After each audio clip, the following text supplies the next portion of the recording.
The AFEM Industry Insider is brought to you by This Is Distorted, the world's biggest producer and syndicator of electronic music programs and podcasts. For more information, go to thisisdistorted.com or at thisisdistorted on socials.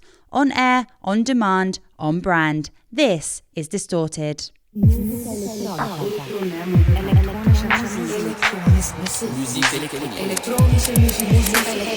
This is the Industry Insider from the Association for Electronic Music. The AFEM Industry Insider. Welcome to the Association for Electronic Music's podcast, Industry Insider.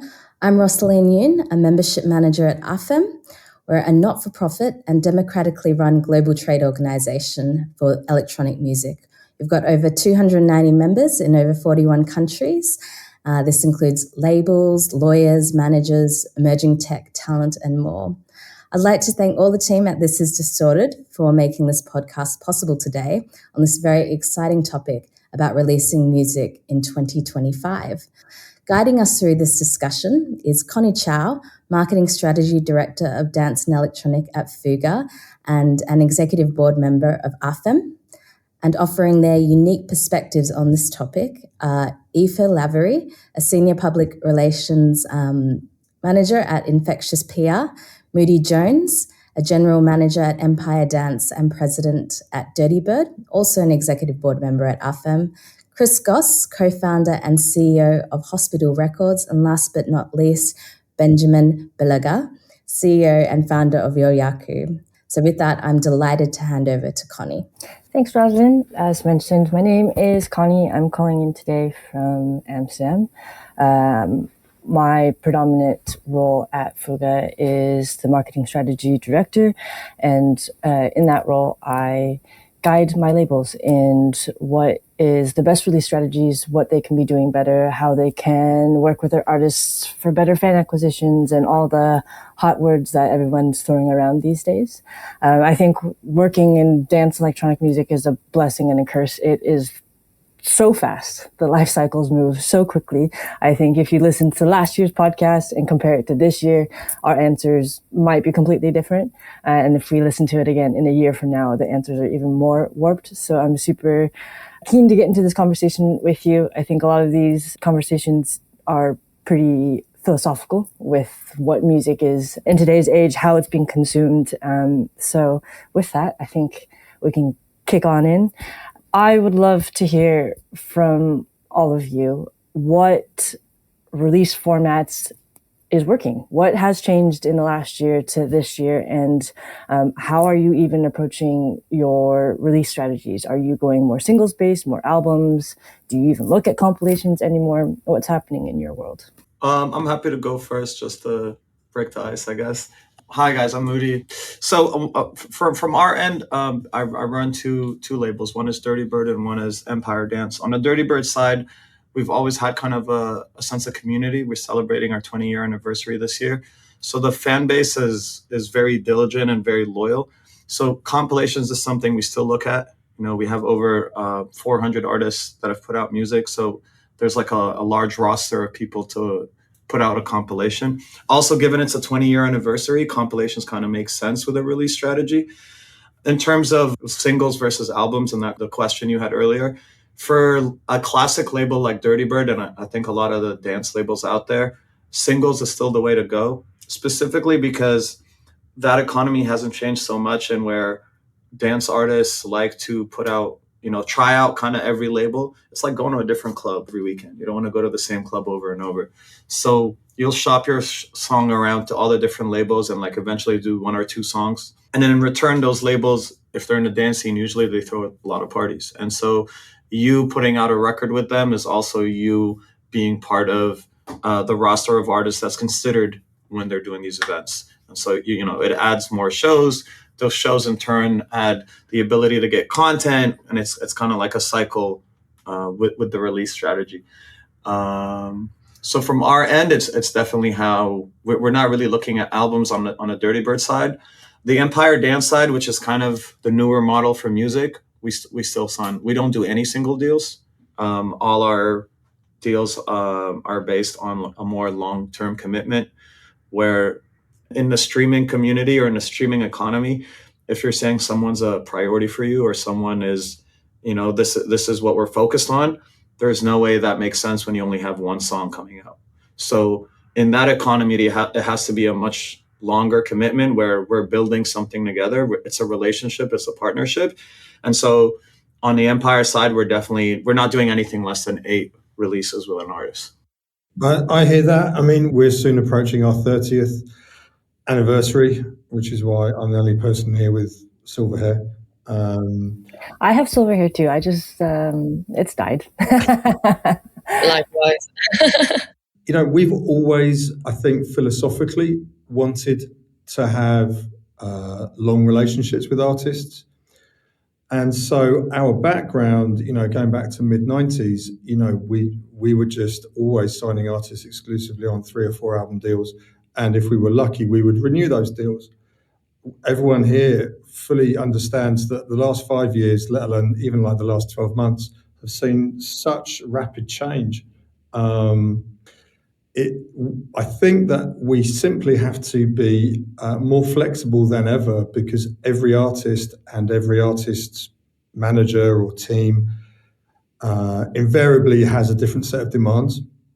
I think increasingly, certainly in the world of drum and bass, which is not only very fast music, but extremely fast paced as a community, it's highly demanding, particularly if you are on our side as label publisher, rights owners, trying to sort of navigate what particularly, young and actually established artists are now expecting, which is invariably a lot of music coming out very frequently, and often maybe with not so much of a focus on which particular brand an artist works with. And I'll be honest, I find that challenging, not just because it's at odds with the way that our company has evolved and the discography that we've built, but realistically, myself and the team that I work with here, we want to get to know people. We want to know what their story is, because I believe that deep down, that's what we're good at, is telling artists' stories. You can't do that overnight. You can't do that in a week. And when we all look at the kind of madness of how much music is released every 24 hours, it's extremely challenging to find ourselves, any of us, rising above all of that noise to kind of say, hey, I have something quite special here that I'd like to talk to you about, but I'd like more than sort of, 5 minutes of your attention. So we have to be tremendously flexible. We try as best we can to understand what an artist is looking for and how we can find a deal that might work for them. But deep down, I want to work with someone, for more than a couple of tracks. And I'd like to work with them really for more than a couple of years, because I know that we need a minimum of 3 to 5 years to really deliver something meaningful and impactful. Benjamin, what is it like in your world? So it's a bit different, because we're in Paris. Yoyaku we have a record label. We have a physical distribution where we distribute around 500 record labels, but physically, and we also have a record store. And so we have our ecosystem where we're more into the vinyl world, and we kind of understand our niche, and we're confronted with customers because they come to our shop. So yeah, we have another kind of relationship with artists, because they send us demos. We would do a one-shot release with an EP. It won't be like a kind of a follow-up, but we honestly see the world changing, a lot of output, a lot of releases, and we kind of made another move, is that we kind of realized that our strength was really in this vinyl format, where we were going to sell more copies, the first pressings are 300, but we could go to 500, 1,000 or 2,000 copies. And we kind of decided to remove our content from all the digital platforms, because we saw that our strength was in this physical format, where we distribute to a network of physical stores all around the world. So this was a bit of an approach where where we know that this physical format, we control it, we understand it more than the streaming platforms that are niche, I would say, because electronic music is I would say very wide. There's subgenres, there's house, depth techno, deep techno, and the culture of, I would say, of vinyl would be really exploring those subgenres.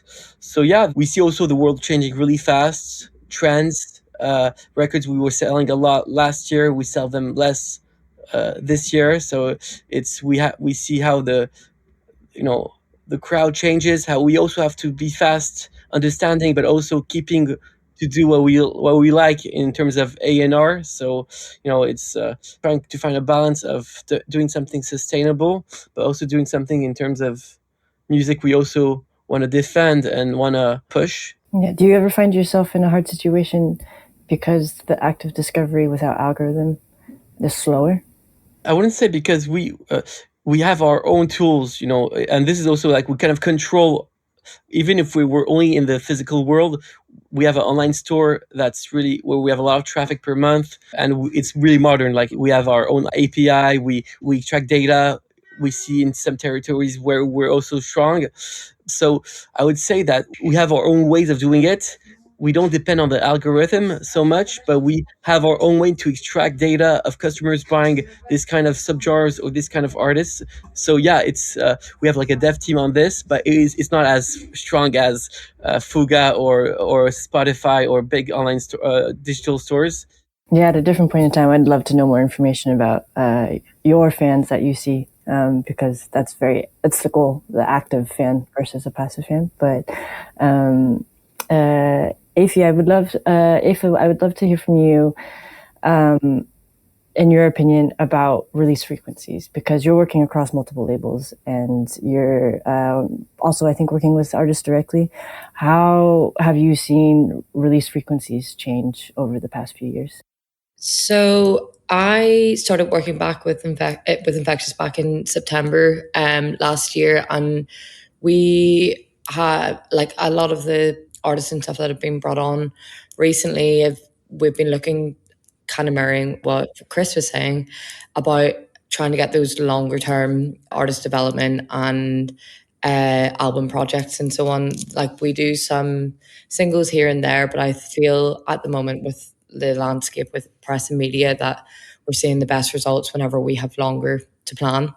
And by doing digging into like stories and narratives and building momentum and pushing relationships over those longer periods of time, that's where we're seeing the best results. And sometimes that means refining what particular goals an artist has and or who we're working with as a label or genre or time of year and so on. So the goal is to try and work with people for as long as possible, and that's been doing really great at the moment. That's where we're seeing the best results. And Moody, for you, when you guys are planning out your release schedule, how do you plan your schedule so that you can support touring and making sure artists have new music on tour, and then at the same time avoiding DSP fatigue?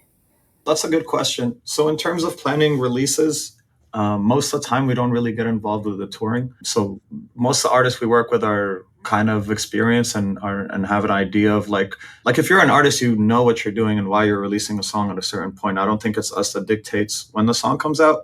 I also feel that, directly challenges their creative control.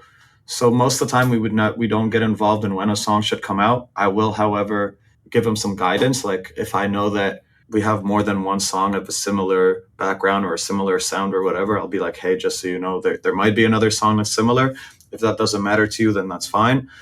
But we don't really make any changes. The only times that would make sense is if there's something currently happening in like the stage of in a stance of the culture that makes sense, like Ibiza season kicking off, or if it's like Arab Heritage Month or Asian, if it's something like that, then I might make a suggestion. But we don't really get involved with anything to cause any fatigue, I guess, on a DSP side. I think the important thing for us is, it sounds very silly, but just making sure the artist really loves the record they're putting out. A lot of times, I think the real fatigue coming is the state of music consumption today shifting from artists putting out music to making it feel like artists posting content. Like today, it feels like this whole release radar and weekly releases and monthly listeners on Spotify and things like that. These are all things that are kind of enforcing artists to upload music regularly. So in a sense, it went from having full creative control to now I kind of feel like I have to put out music even though I'm busy, or even if I feel like my project is complete. A lot of artists kind of want to retire from that project, which is the artist name. But if you don't put out music, your listeners just drop, your algorithm ranking drops.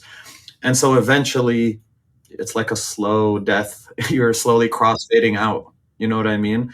So that's where I think the actual fatigue is coming, and it sucks because it's the artist that feels that fatigue more than the label does. Yeah, I think one of the, it's interesting listening to what everyone's saying, but reflecting on your point, Moody, and then what Benjamin's saying about the vinyl format. We were a label where every single release was on vinyl. So from 96 through until I think maybe 2013, 2014, like everything was on vinyl. And in my world, it was like one track aside, because that was the impact of the music and the fact that it was being played out by DJs and it needed to be cut super loud to cut through various sound systems. But one of the benefits about, I guess, releasing music on vinyl was, that stuff is expensive.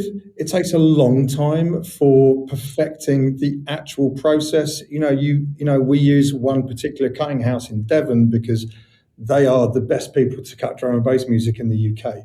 And, that's just one aspect of how long it takes for that process. But as a result, the artist and the label has to be so convinced by the quality of that piece of music.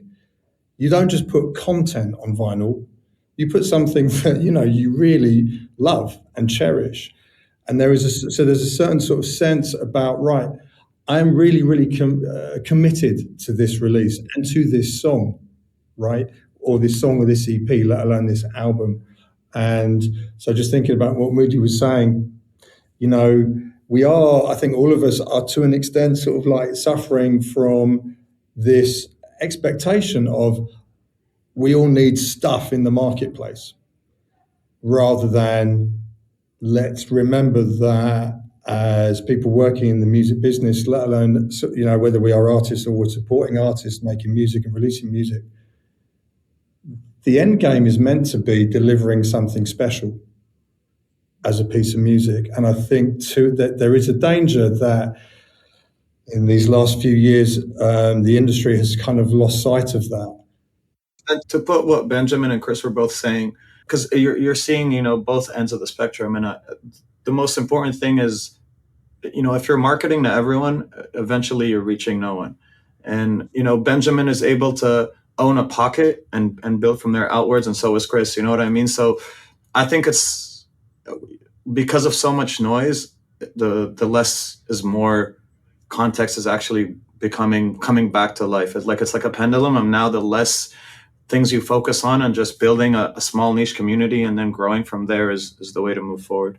Yeah, I think so from a press perspective as well, like, because there is just such a dilution of music being put out there that, like, to cut through that noise with press, you have to have that background to it, and that is like more substance than it just being that piece of content.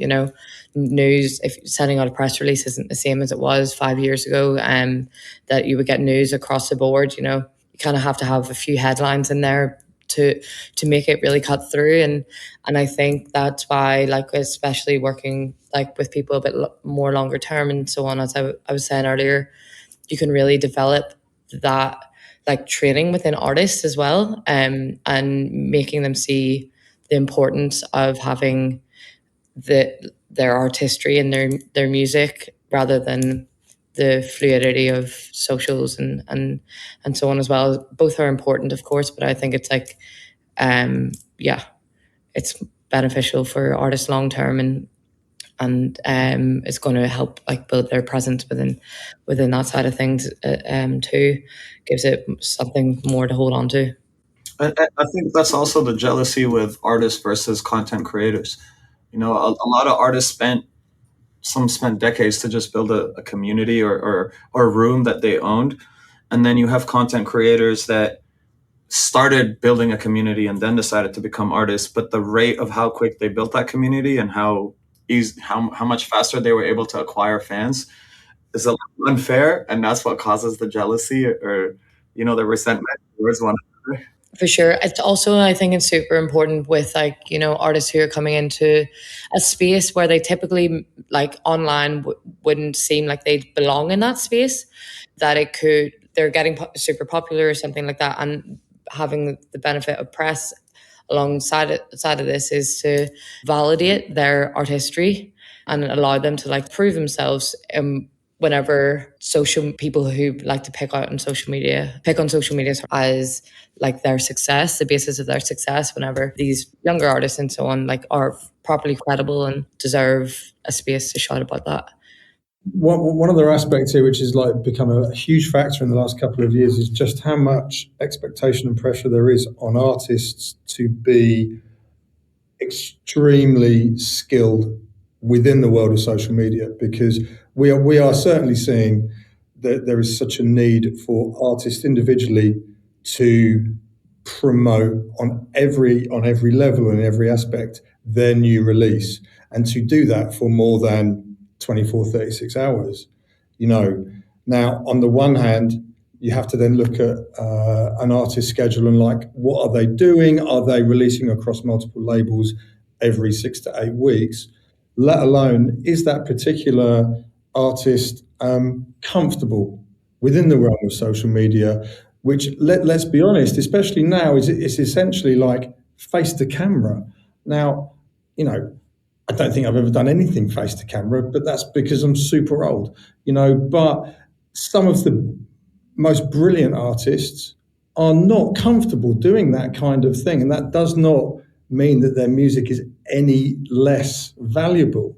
It's just a kind of a format and a process. I find young and much older artists equally not that comfortable with the kind of format, and then sort of trying to understand, do I need a team? Do I need a content creator? Of course, this is also why record labels like Hospital, Dirtybird exist. But even then, we can't be the artist ourselves. So part of what my team here are continually doing is trying to constantly come up with multiple strategies that not only suit the moment, suit the time of year, suit the track, but categorically support the artist with some integrity and authority, but particularly challenging when maybe that artist is, let's say, a little more sort of shy or a bit more comfortable just within a studio setting than necessarily making a video or walking down the street doing all manner of things that we are all aware of that are often now sort of part of the landscape. So that is something that I think a lot of us on all the levels that we occupy as promoters, editors, distributors, record labels are sort of facing day to day. Yeah, it's. I would never want to be an artist in today's age. I for sure could not handle the pressure of having to be on social media. And I think what's quite frustrating sometimes is the streaming platforms value 90% of all of their efforts towards the artist profile and not the label profile. And they've taken away a lot of tools for labels actually over the past few years. So I kind of want to dive into maybe some platforms, because you did mention, Chris, that there are just some artists that aren't comfortable being in front of the camera, in which the label platforms and properties have to do a lot more of the heavy lifting. And Benjamin, this is also a question for you. What other platforms exist? How do you organize your fans, and how can you speak to them directly?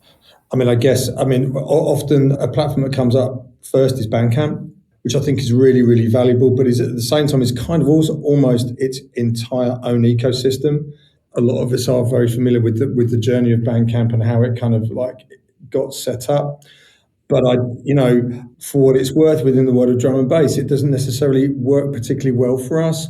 I think historically it's been super strong for independent artists and also, for vinyl artists, for vinyl labels. but we don't manage to get a lot of kind of like great activity from it ourselves. I think it's not necessarily also like just sort of platform based. Some of it can be format based, some of it can be marketing based, and media and content based. And also, what day of the week do you release on? Where do you go for your exclusives? Who are you partnering with for kind of editorial? And it's almost, frankly, it's kind of mind blowing these days about quite how any label or artist decides to try and navigate a particular path for a particular song or record based on just the genre, the community, the time of year, the place that is being targeted. Are you really aiming at a particular playlist? Are you specifically building it from the ground up with your own community through records or cassettes or USB sticks or flexi discs?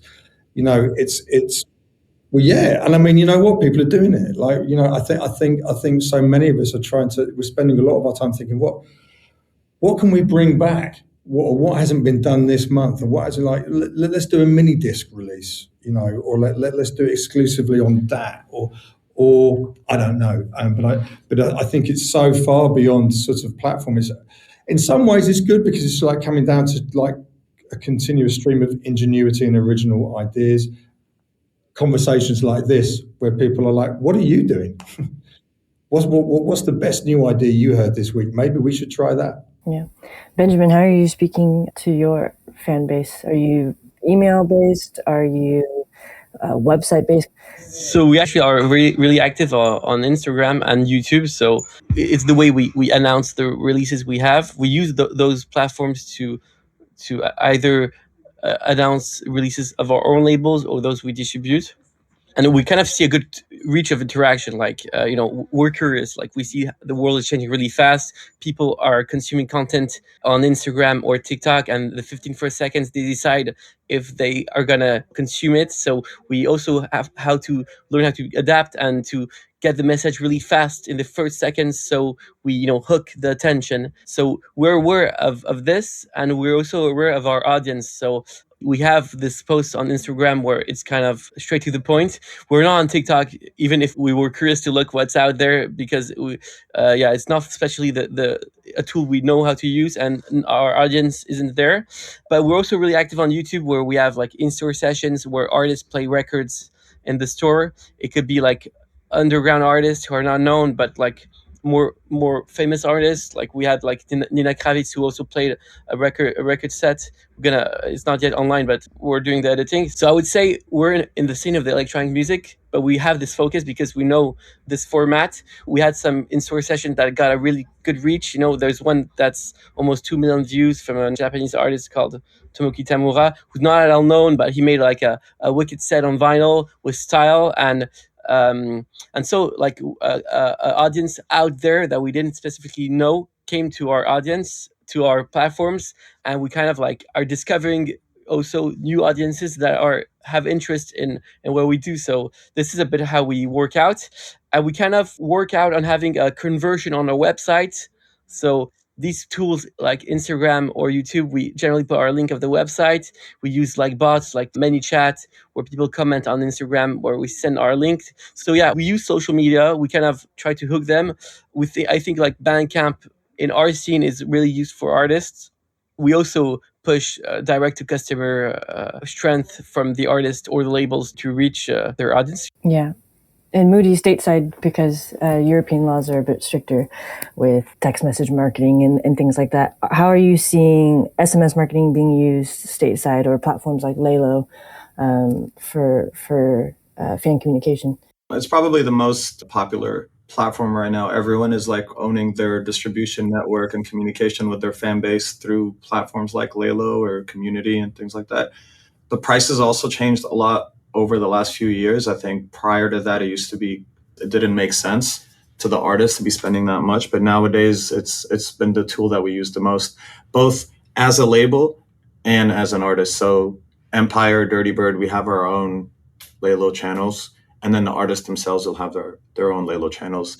And if you're doing events, it's also been super helpful because we're able to text people in a specific region about upcoming events, and you can measure the conversions in real time. So I can send a text message and spend $1,000, but then I make $100,000 in 24 hours. So the cost is justifiable. But it is difficult when we're scaling to other regions, because obviously we're a global label, not just a label in the US. And so it kind of hinders the growth of an artist on that side. Like, it's not an issue with the artist that he can't find fans in Europe, for example. It's just easier for us. So it might start to psychologically, mess with their heads, where they feel their music isn't suited for a certain region. It's just we're able to grow it in one region versus the other. And so, yeah, we've already established that release timelines and formats have changed quite a bit. I would love to know, from a territory perspective, if you think global campaigns dominate, or do local campaigns still have relevance, and are they effective? So I generally work internationally. I feel like it really depends on the artist. It depends on the genre of music that we're working in. Like at the moment, I'm working between hip hop to dance music, like dance pop to hard techno, also releasing an album like that's trip hop psych rock. So it really depends. And some artists are based in Germany, some artists are based in New York, some are based in London. So it depends on where the music is doing best. It depends on where the artist is touring and so on. So everything that I do is try to be really bespoke to that particular artist. Is your default start global now instead of localized? Yeah, so of course it depends on whenever we take on the campaign, if there are other PRs in other territories and so on, but we are working internationally. And I find, like, as I said, at the moment we're working with a lot of either labels long-term or artists long-term, and it just helps with being part of that entire story and having, a perspective on all of that, but also more than happy to work with other PRs who may be more specific in particular regions as well.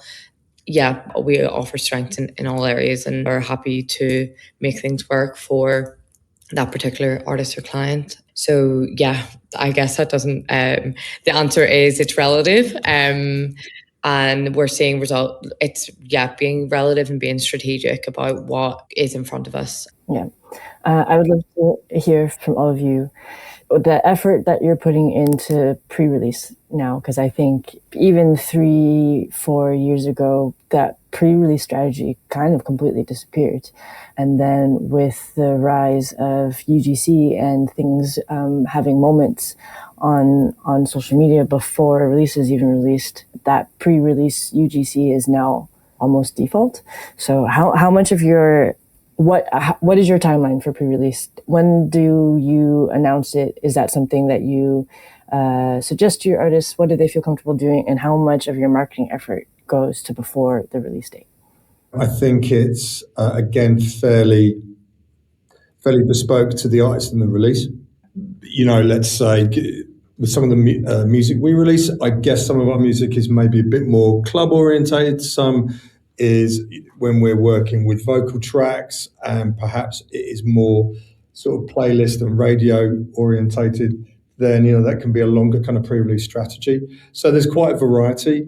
Also, that said, we need to be kind of quite responsive, because there's such an expectation, I think, particularly like the drum and bass crowd is generally relatively young. It's quite diverse. We're lucky that, in terms of our fan base is a very sort of broad age range that hopefully reflects the kind of 3 decades that we've been working. But often it does feel these days as though, like now, when people start talking about a track or they've heard a track, they want access to it immediately.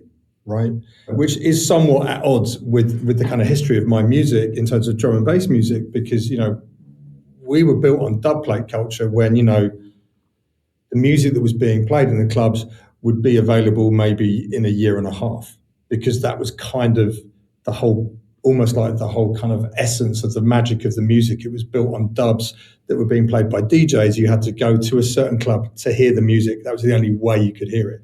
Now, as soon as someone, hears something on their phone, they're like, well, okay, so I can obviously stream that, right?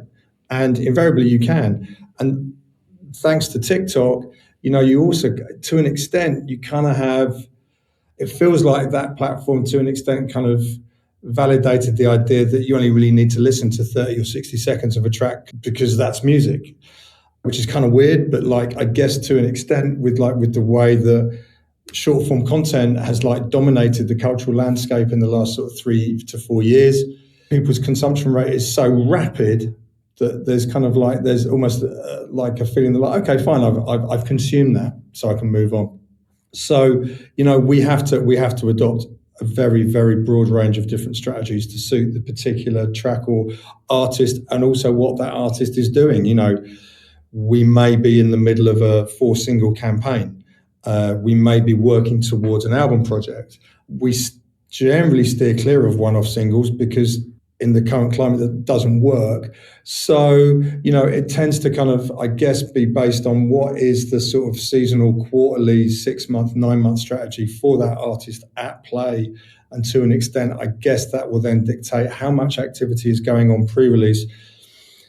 To an extent, we need to work harder at the post-release strategy, because let's be honest, most of us realize that the days of like the sort of like the big Friday ship out are long gone. You're talking about making a track available, and then what are you doing to support that, to hopefully ensure that it gets the coverage at all the multiple playlists at the leading DSPs to then drive the traffic and the figures that labels and artists and managers are looking for.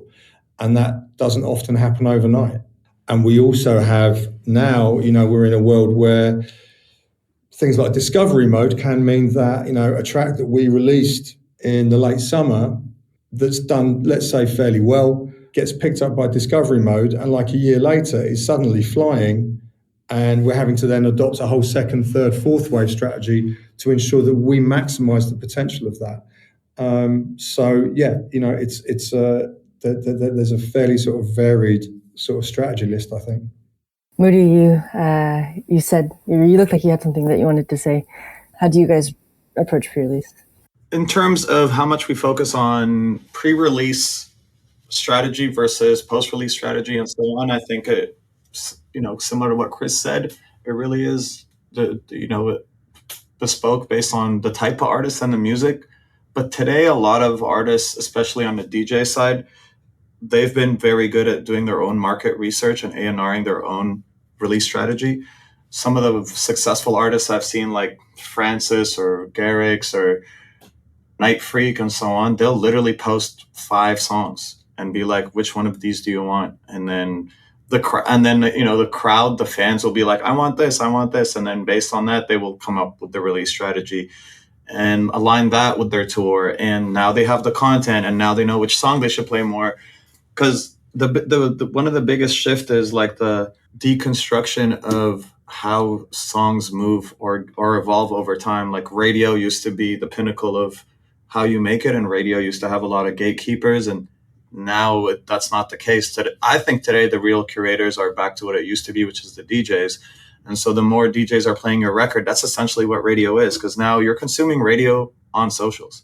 When you're scrolling and you hear records, that's basically radio now. Those are the songs that you don't have a choice, but you're forced to listen to. And, there's some sort of content ahead of it. And so the more artists that are playing your record, the more, airtime you're getting. And so based on that, you can kind of come up with a release strategy. The more artists playing your records, that's essentially the more pre-saves, more or less. That's people that are actively waiting for a song to come out.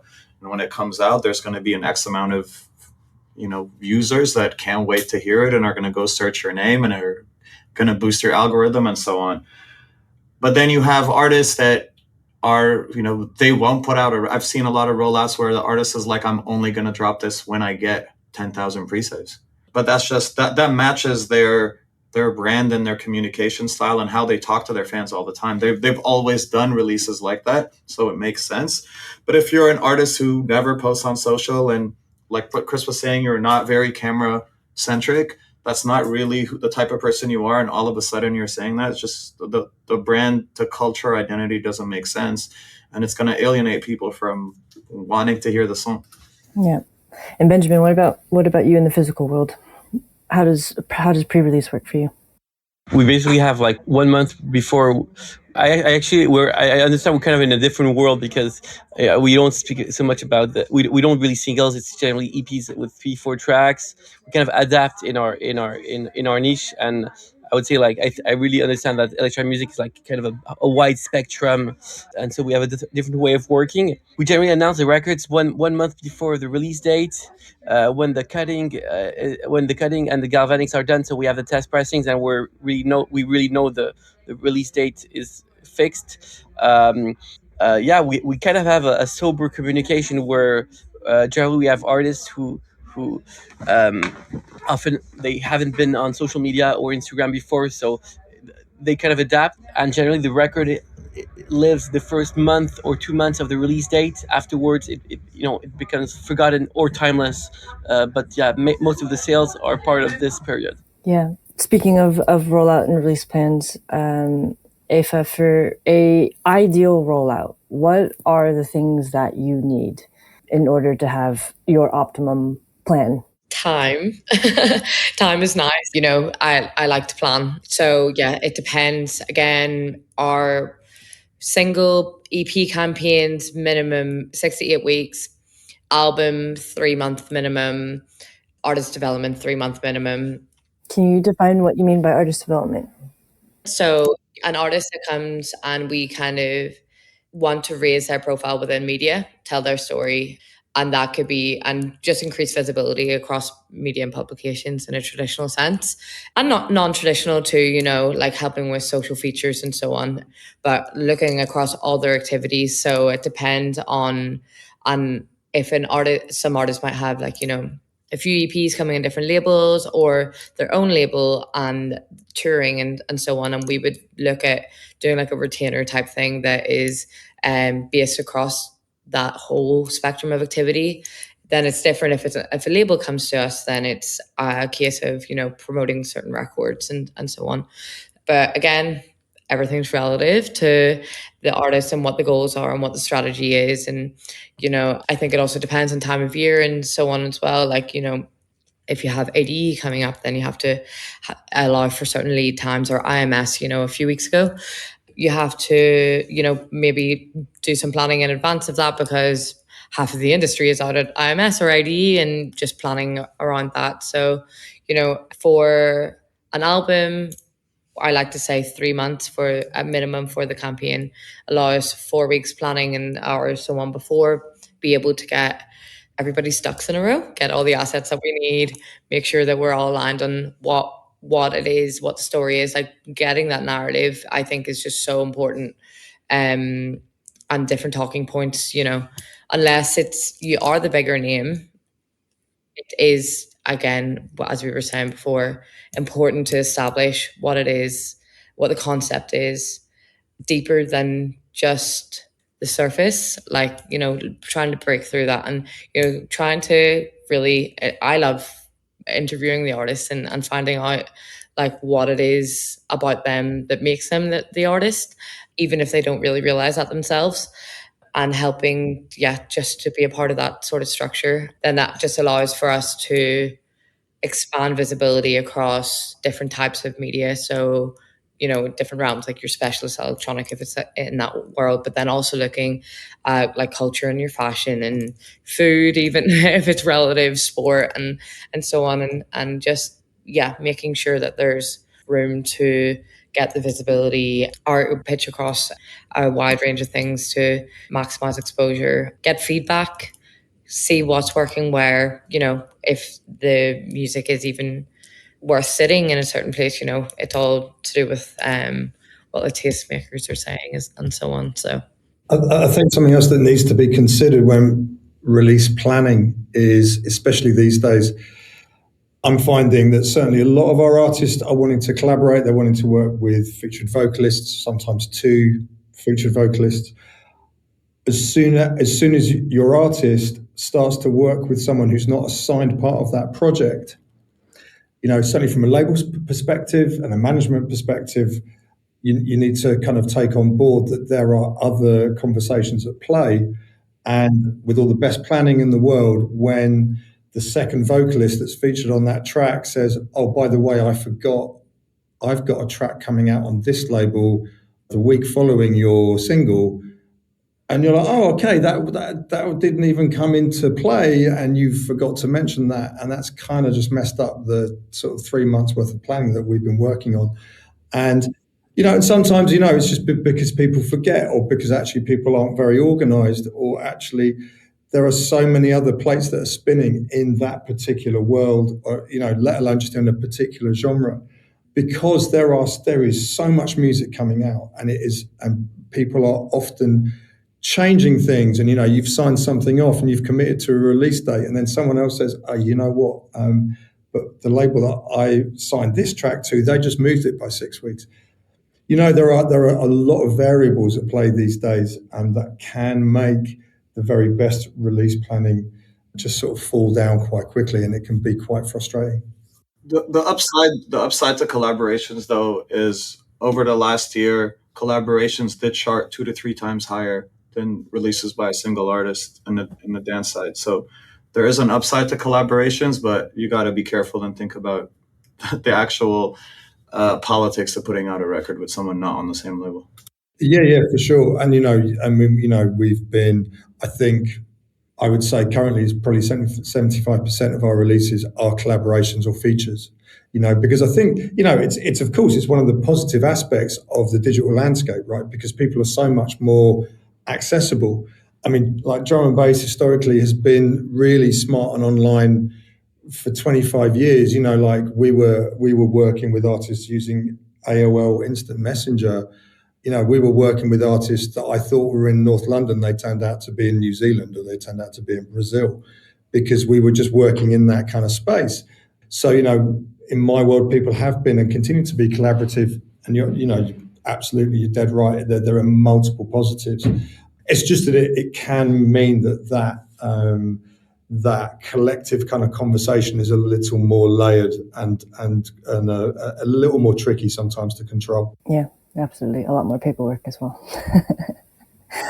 I want to ask a spicy question. And then I've got a few little quick fire questions, and then that'll be our podcast for today. So my spicy question for you is artist independence. Can an artist release independently by themselves long-term, or is label infrastructure critical for scale? Yes. Yes, too. I think that they can do it long term. An artist that I'm working with independently is he just released his first EP at the end of last year, and last month he was #1 Billboard Dance 3 weeks in a row. His first EP had a lot of collaborators on it, names by artists who have like a standing in the industry and are respected and respect him, even though he's, a newbie. But that came from his talent and his production prowess. And I can see that continuing to grow. I'm not saying that he won't come to labels or anything long term, but, I think it's just an example of somebody who's already kind of getting there on their own and from being independent. On whether he goes to another label in the future or decides to grow that into something more of his own is yet to be seen. But I think, he's definitely on his way there to proving that independence is a possibility. Yeah, I think, as Aoife says, of course, it's absolutely possible for artists to independently release. It can also be a very lonely place, and it can be unbelievably hard. And I think it can also sort of point out why, labels continue to be of value. So I think it's piecemeal, like for certain creative individuals, it's the perfect route. But for others, what appears to be, because, especially now, let's be honest, it is so easy to release music. I'll be honest, I don't necessarily think that's a good thing.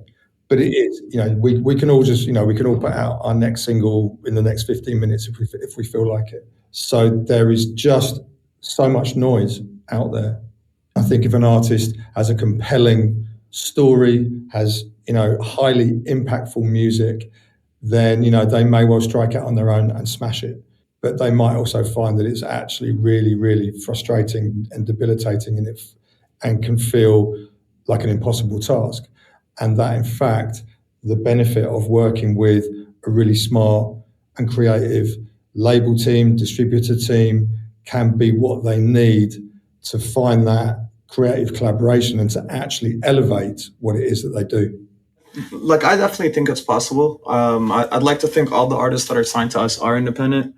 We're like a label for entrepreneurs, essentially, but I think to scale, it's going to be tough. I've seen so many artists, see people like John Summit or Francis Mercier or so on. They all started, and for as long as they could, they stayed independent. But then there's only so many things you can give your full attention. And I think as an artist, sometimes you're like, I really don't like doing all this other stuff that doesn't add to my creativity or isn't really part of the dance community or culture. Someone else should be taking care of that, like the back end things. And that's when a label comes in. But I think it's definitely possible for all genres for an artist to exist today and be independent. I think being independent today's definition has changed. Someone might think just because you have a DIY distributor that doesn't make you independent either, right? But so it really depends. I think that word independent is used a lot loosely, and sometimes people look at it as a positive thing and sometimes it's a negative thing. Yeah, I think if I were to be an artist today, I don't want to be A/B testing my digital ads. I want someone else to be doing that. But you want to be able to talk to someone and ask them questions and hear advice, and be able to do these collaborations easier, and be able to have any issues, like if something goes wrong on one of the DSPs, they can take care of it right away and can give you advice and put you in touch with the right people and book you for parties and so on. You know what I mean? But it depends what kind of artist you want to be, and if that is actually something that's essential to your story, right? Do your fans care if you're independent, or it doesn't matter, right? And that's a big part of it. Some artists have built a career off saying fuck labels. That's what their career was based on. So obviously they have to stay independent. Yeah, it depends on who the artist is and who their peers are and so on. Everything is like dependent on what your story is and what your situation is. And if you are an artist who your music falls into the right hands of the right label who's able to support you, then yes, that's great. Or it might be the right management team, or it might be the right agency, or whatever. But one of the artists that we recently signed, I asked him, I was like, so why do you want to join Empire? And he said, because all my friends are here. It's like, has nothing to do. It's just, he's like, yeah, that's the story. I just want to be where all my friends are at. And that's his story. Yeah. So, but that's also a great reason. Yeah, exactly. That's a great reason. And it's all micro markets today. And, I think being able to really just find the label that excels at the market or understands your market or understands your fan base is really what matters. Otherwise, there's like a barrier of entry between you and your partners. And so being able to cross that is what's most important, is finding the right team that understands your vision, understands your sound, and isn't going to ruin something that's already working for you. And, literally going where your friends are is about community. Correct. Community building is where ultimately we all deliver great music, great events, great conversations. And, and it may take more than, 6 months. It may take sort of 3 or 5 years. But if you get it right, and where we all sort of build those essential friendships and partnerships, that's what people want to buy into. That's like fans want to buy into that, right? They want to be at that party. They want to wear that T-shirt because there's something very compelling about artists and creative people coming together and wanting to do things together. Yeah. So for my final question, it's a quick fire for all of you. You have $100, pounds, euros, wherever you live, and $10,000, pounds, euros. What are you going to spend it on? Moody, I'll start with you. God, why to put me in the hot seat? In relation to music releases, not in life. All right, unpopular opinion. Okay, I'm an artist, and I'm trying to promote my next release. Is that what it is? Mm-hmm. You have 100. Unpopular opinion. I would go to a show where someone similar is playing, get the right pass, get the right credentials, talk to the right people. If it's something that really resonates with my community, I'm going to go there and promote myself there. It's like be part of that circle that I need to be in. That $100 goes along. Literally, I'll find a huge artist that's also there, buy them a drink for $10. I don't know, but I'd use that $100 to invest in the community I'm trying to be a part of. That's who's going to give me advice. That's who's going to give me a cosign. That's better spent into the community I want to be in than spending it on like an ad somewhere for $100 that people are not going to remember after. Yeah, and you had 10,000. If I had 10,000, wow, I would throw the sickest party, like as good of a party as I could for 10K. Really good show. Not in a coffee shop. Stop doing coffee shop parties. I'm scared to go get a coffee now. But do something unique, do something special in your city, invite all your friends, do something crazy, spend half of it on throwing the party, half of it on promoting that show. That's how you build a fan base. That's how we're back where the parties is what matters. You can't automate connection with an artist and a fan. Like dance music is very tribal, but it's built on energy, identity, and a shared space. And the marketing has to feel like a rave, not like radio. Yeah. Chris, you're next on my screen. If I'm honest, I guess £100, I would probably, from a label perspective, I would probably spend that on a whole range of different kind of digital ads because, you can get quite a bit for not that much money. And realistically, like from a label perspective, because like £100 doesn't get you much, right? Especially in London, you're lucky to get like, lunch for two people, with maybe a couple of espressos at the end of it.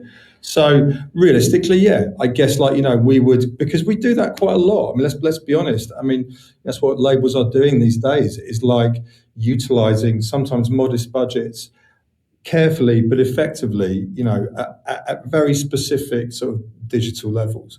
If you then get to like 10 grand, yeah, gee, I mean, like, yeah, like because we've been throwing events for 25 years and it's always kind of tempting, although I have to say at the moment, putting on shows, particularly in this city right now is really, really hard work. Trust me. I'd like to spend that money on, frankly, sort of making more music. I'd like to spend that money on like, I don't know, like a writing camp or like bringing together some really smart, creative people in a space for like a couple of days to make some music, like make some film, make some video stuff, actually like just do some good creative. I was going to say shit. Am I allowed to swear on this podcast? I almost said the word content and I might have had to then retire, but We're already sworn, so you're good. Okay, cool, thank you. But like, yeah, I'd like to spend that money on like some great like studios, like some really good filmmakers, and just like put creative people in a space for a day or a weekend, because we've started to do quite a bit of that. We've been getting into kind of writing camps, and they can be a bit expensive, but if you're lucky, you just get some really, really good music and some great art from putting people, especially when they don't even know each other that well, in a room for like 6 hours. You might need to like do a bit of a barbecue to, and like get a few drinks from the local supermarket. But that's the reason I do this, right? I'm basically I'm here for the art and occasionally the barbecue. Benjamin, you're next on my screen. Yeah, so I would say for €100, I would have a social moment, like a dinner with the artists, or eventually like it would be like a train ticket or easy jet plane ticket to a city like Barcelona, where there's a special concert. So yeah, I think also it's also important to see what's happening out there, out of our city, because we spend a lot of time. The artists move more than we move, so I think it's also important for us to be able to move. And for €10,000, I would say I would honestly invest in a clip. We never have those times of saying, okay, I have 10K, I'd like to make a nice a nice clip where you really think of an artistic concept, and yeah, it's things we don't really do anymore today in our scene. So yeah, it would be this. Yeah, I love that. And last but not least, Aoife. I don't want to sound like I'm copying, but I think for the $100 or €100 or whatever, I would go and meet as many people for coffee as possible.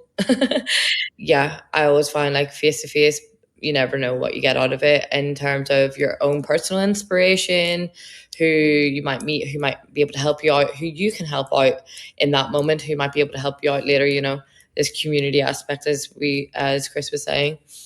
And then for 10,000, I would also do a party or event, conceptual event, get a brand involved and a media partner involved, video that stuff and get reviewers and stuff done and make it again as community based as possible to help promote whatever artist or project that's going. I think I learned a lot in this last question from all of you. I think it's time to include the human part back in our daily jobs a bit more and encourage that with our artists. But I want to thank you all for your time. This was great. I love to hear all of your different perspectives. And Rosalind, I'll hand it back to you. Great. Thank you so much, Connie. You're a wonderful moderator. Thank you, Moody, Chris, Benjamin, Aoife, for sharing your insights. I've learnt a lot as well from this conversation. For all of the listeners, please subscribe to our podcast. And if you're interested in learning more about AFEM, check out our website, get in touch with us, and we can let you know about more, how to join our community. Thank you very much.